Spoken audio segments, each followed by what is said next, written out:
Continuing production of The Open Mind has been made possible by grants from the Rosalind P. Walter Foundation, the Bluestein Family Foundation, the Joan Gans Cuny and Peter G. Peterson Fund, the Malkin Fund, the May and Samuel Rudin Family Foundation, the Joanne and Kenneth Wellner Foundation, the Alfred P. Sloan Foundation, and from the corporate community, Mutual of America.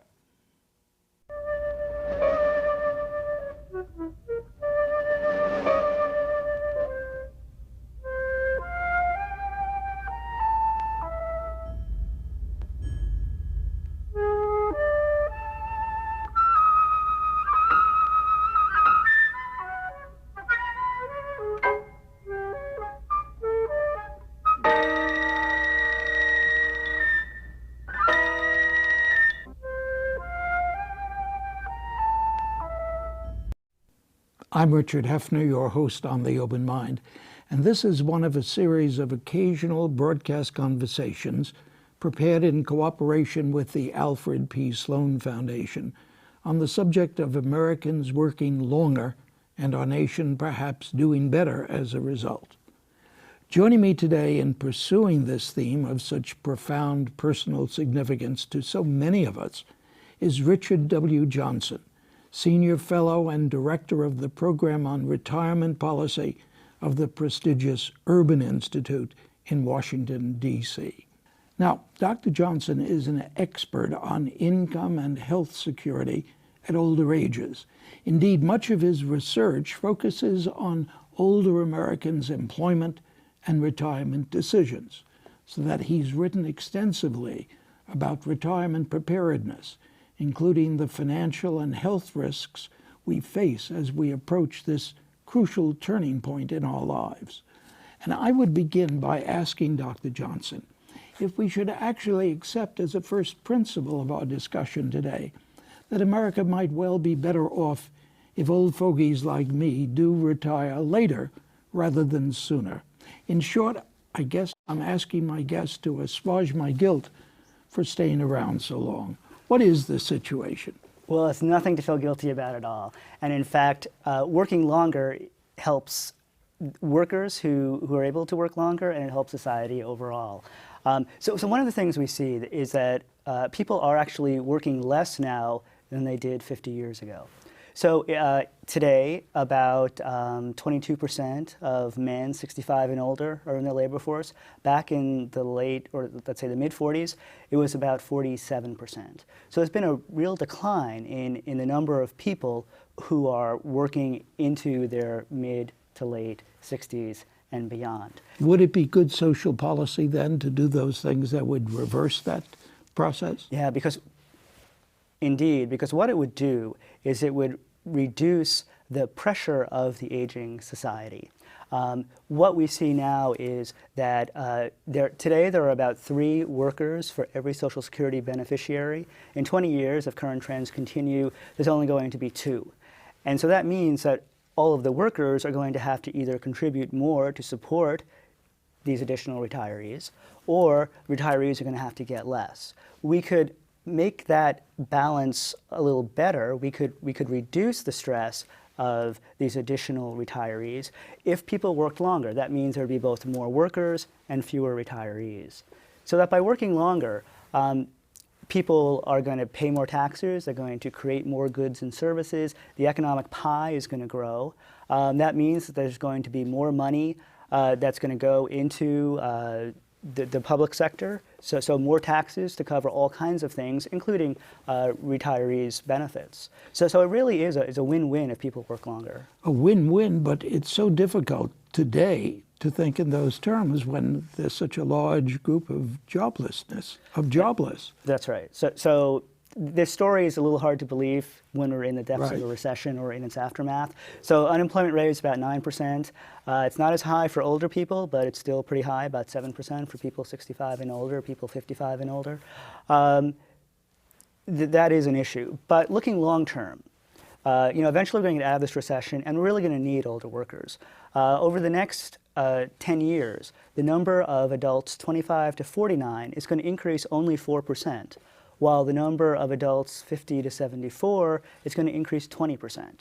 So there just aren't going to be enough younger workers to meet the demands of employers. We're going to need more older workers to step in to work longer so that the economy can continue to grow and so that everyone's standard of living can continue to rise. Well, what are the factors that keep people from working longer, indeed making the trend what you consider to be a rather negative one? Well, and I did say that the trend, people are working less now than in 1940, 1950, 1960. There has been some good news. There has been an uptick over the past 15 years. So this long-term decline has reversed. That's the good news. But what's behind this long-term decline is really good news in some ways, because people are dropping out of the labor force earlier, or they had been dropping out earlier, because they just had more money. Incomes were higher, retirement benefits were more generous. People found that they could afford to spend 20 years in retirement. Now, though, as people are living longer, as these traditional types of pensions are fading away, other changes, there's growing concern that people really can't spend as long in retirement as they once did. And so we're seeing people be more interested in working longer. But there's still a lot more we can do to encourage work at older ages. And there's still some aspects to our public policy that tends to discourage work at older ages. What could we do? You say there are things we could do. Let me tell you some things we have done that's positive, and then I'll talk about what more could be done. Social Security policy has really changed dramatically.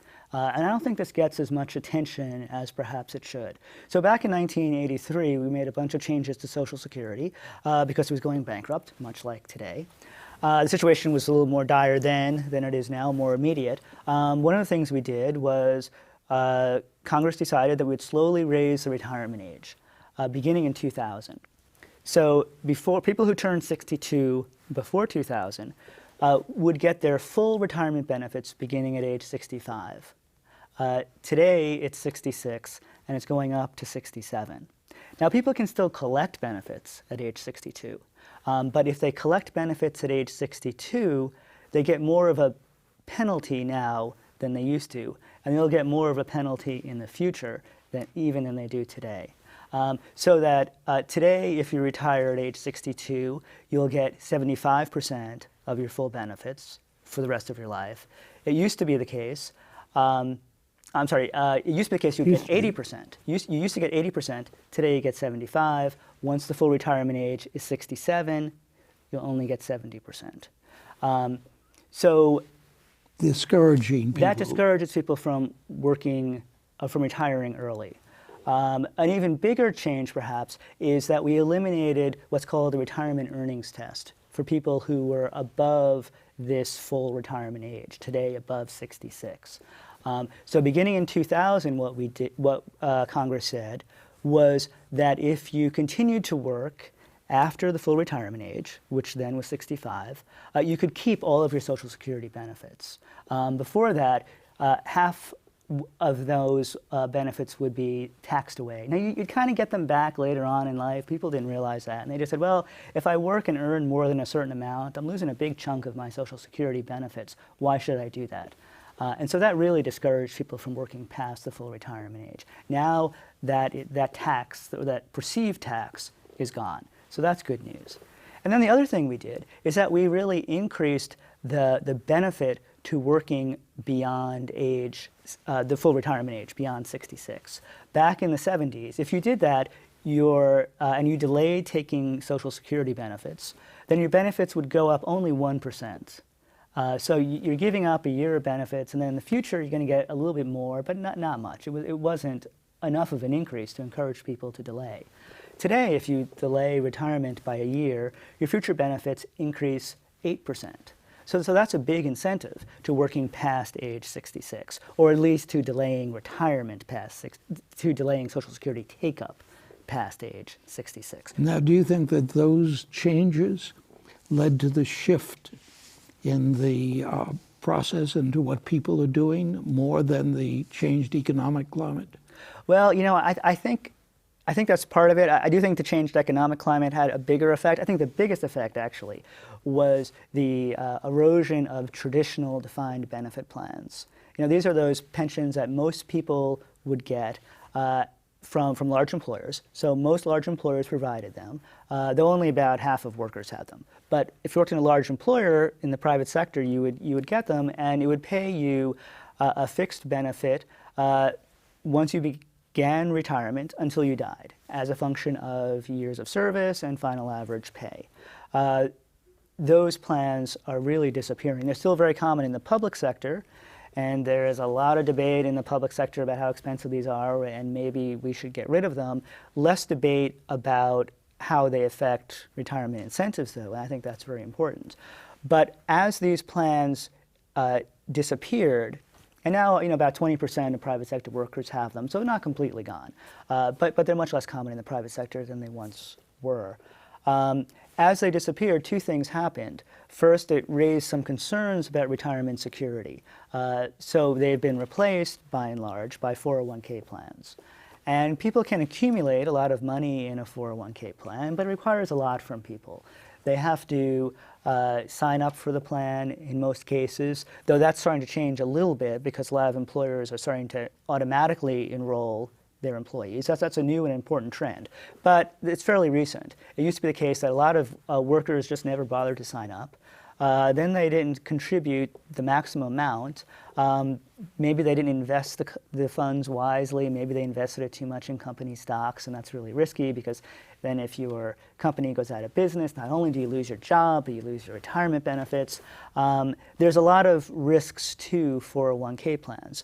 And so that created some retirement insecurity. But another thing that this erosion in the traditional defined benefit plan did was it eliminated this tremendous incentive to retire early. Because if you have a traditional plan, once you qualify, once you reach the retirement age, and you say, I'm going to work an extra year, you're giving up a year of benefits, and you don't really get that money back. Now, your future benefits might increase a little bit, so you're going to get, when you finally do retire, you're going to get a little bit extra per month. But it's not usually enough to make up for the fact that you're giving up an entire month of benefits for each month you continue on the job. In a 401k plan, you're going to get that pot of money no matter when you retire. You're going to get that full pot. And in fact, if you keep working, you're going to continue to contribute to that pot. Your employer is going to continue to contribute. And so as long as you invest it wisely, that pot should be bigger when you eventually retire. That's quite a so long as you invest it wisely. Well, that's right. And so that's something that we learned in 2000. It's something we relearned in 2008. The importance of diversifying the portfolio, and we were, I think a lot of professionals, a lot of people who watch money management were surprised at how much risk older workers were exposed to. In other words, that they weren't shifting out of these risky kinds of stocks as they approached retirement. If your stock takes a hit when you're in your 30s, you have 30 years to recover. But if it happens in your late 60s and all of a sudden your portfolio, your balance is a lot smaller than you expected, there's not a whole lot you can do. You can work longer, and working longer is a great way of improving your retirement security. But there's only so long you can work. What are the other factors that work against workers choosing to push back the retirement age and to go on working? We must be healthier now. We must be better able to work. Yeah, I mean, we are healthier. One of the concerns is that we might not continue to be healthier. So what we've seen, let's say over the past 30 years, is that the proportion of people in their late 50s and early 60s who report health problems report their health as being only fair or poor, which is highly correlated with retiring early.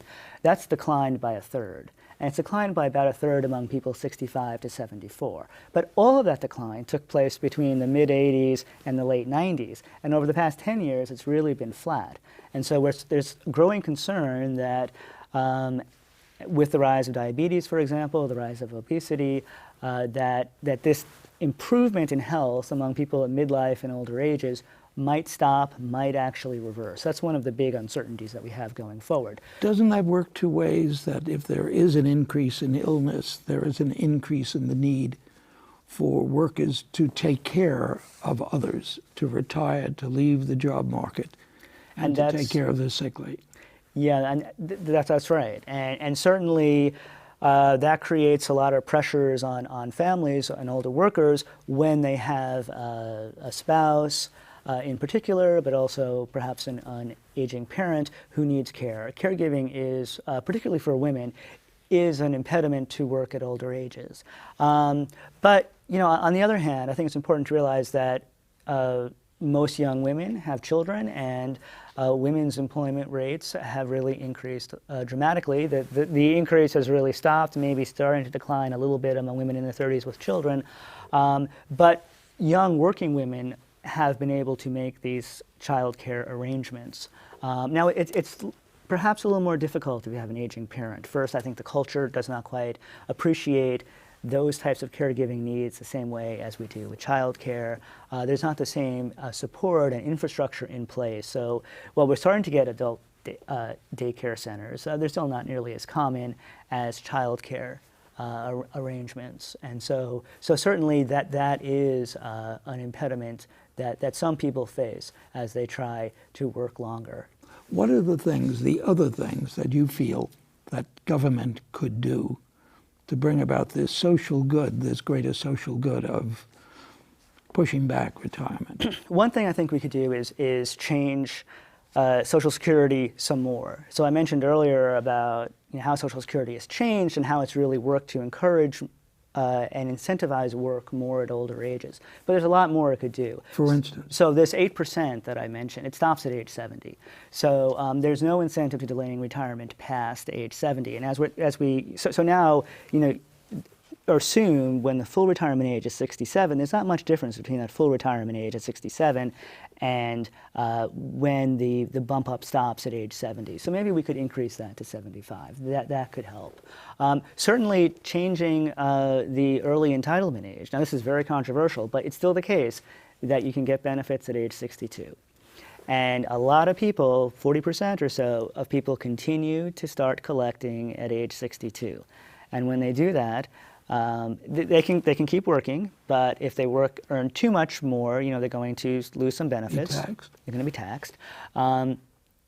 Most people don't work, and by doing so, then they're getting only a fraction of their full Social Security benefits. Today, only 75%. In the future, only 70% of their full benefits. And when the government says, but by having the 62 age, it kind of sends a signal that it's okay to retire at 62, that that's sort of an appropriate age. It's unclear that people even know sort of what is the full retirement age. Oh, I can start collecting at 62, that's kind of the Social Security age. We really have a whole string of Social Security ages, and if we had, maybe if we bumped up that age to 64, we would encourage more people to work longer. Certainly be a lot harder to retire at 62 if you didn't get benefits. That raises the question, though, what about the people who can't work? Mm-hmm. And that's really an important question. We have disability. Disability is supposed to fill that gap. Does it? No. And that's really the problem. Disability doesn't fill this gap. So only about half of people who retire at age 62 with health problems, only about half of them were receiving disability before 62.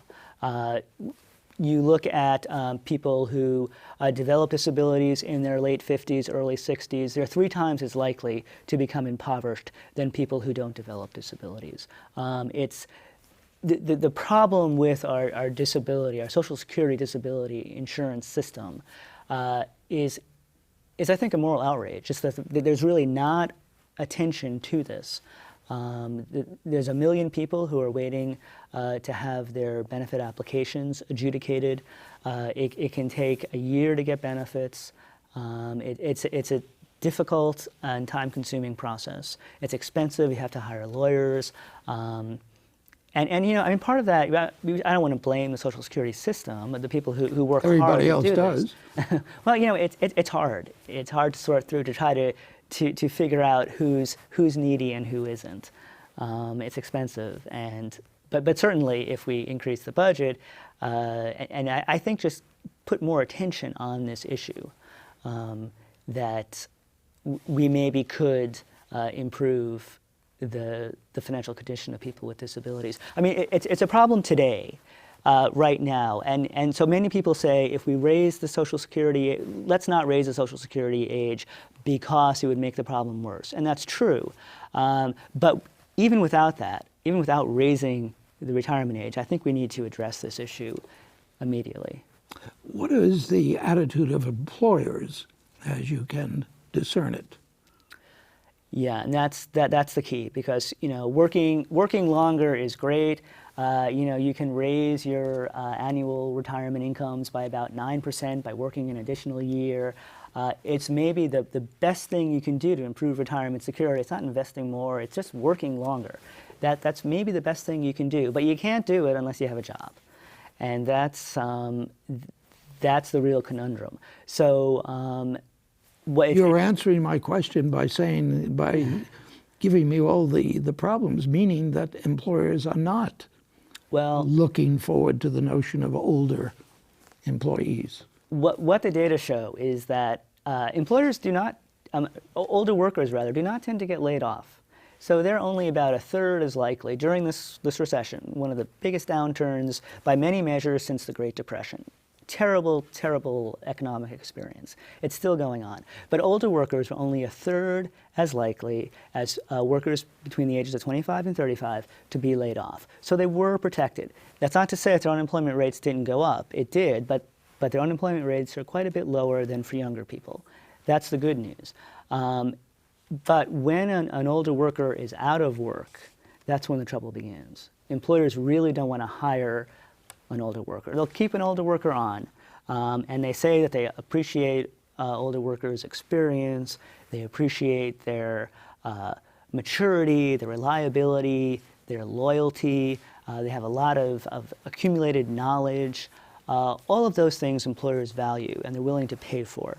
But then when we think about bringing on some new person, that new person maybe doesn't have the same kinds of connections that the employer wants or expects from their incumbent employees. So the loyalty may be less important because you haven't built up that loyalty.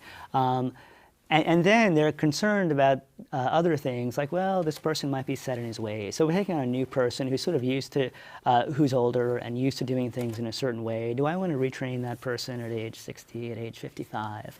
That's really the challenges that older workers face. You look at trends. Do you see any trend in that area? Are employers becoming more entrenched in that point of view? Less entrenched? Yeah, we're starting to see some change in those industries before the recession that were already starting to feel a little tightness in the labor market. In other words, we look at hospitals. There are often nursing shortages. That seems almost endemic. There always seems to be a nursing shortage.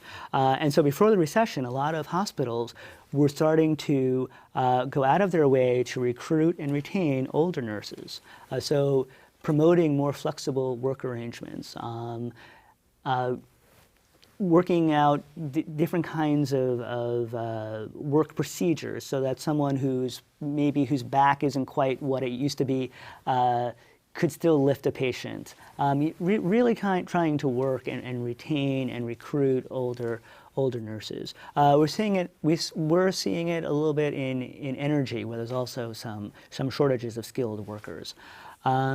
So what I take from that is that in the future, when the availability, the pool of younger workers really starts to stagnate, and we're not seeing any growth in those people, I think employers are going to be increasingly willing to recruit and focus on older workers. And you're starting to see that in things like HR Magazine, Human Resources Magazine. Human resource professionals are really starting to focus on this idea of, what's going to happen when all of our baby boom employees start reaching retirement age, and what are we going to do? Dr. Johnson, are there in just a few minutes we have left, are there things that government could do to encourage employers to take this newer attitude? You know, we still see evidence of age discrimination, and I think we need to be vigilant about age discrimination, enforcing the rules that are on the books. It's hard to measure, but it really does seem to exist. So I do think that is something that they can do. The other thing that we can do, what the government can do, is try to lower the cost of hiring and employing older workers. And one thing we can do is, under current rules, if you're 65 and older and your employer offers health insurance, then the employer's plan would be the primary payer, not Medicare. So that means that the employer is bearing a large share of older workers' health care. If we switch that and made Medicare the primary payer, whether you worked or not, now it's the primary payer if you don't work, but if you have an employer-sponsored health plan, it's the secondary payer. We change that rule. That could lower costs for employers, could sort of balance the playing field a little bit for older workers. Is that likely to happen in our times? Well, Medicare is facing tremendous financial pressures. You know, I don't know. But on the other hand, there is a payoff to this, which is that if we can get people to work longer, and we cover a little bit more of their health care, they are going to be paying taxes, they're going to be contributing to economic growth, I do think it would end up paying for itself. You know, often when we look at things like the Social Security Trust Fund, the Medicare Trust Fund, what is the return for, how much does the government get from working when people work a little bit longer? We ignore the fact that not only are they paying these payroll taxes, but they're also paying income taxes. And that can really have a big impact on the fiscal situation. Dr. Johnson, it is obviously a very complicated situation, and I'm glad you've come here today to help us start to consider what all the issues are. And I appreciate you joining me on The Open Mind. It's my pleasure. Thanks for having me. And thanks, too, to you in the audience. I hope you join us again next time. And meanwhile, as an old friend used to say, good night and good luck. And do visit the Open Mind website at 13.org/openmind to reprise this program online right now, or to draw upon our archive of 1,500 or so other Open Mind and related programs. That's 13.org/openmind.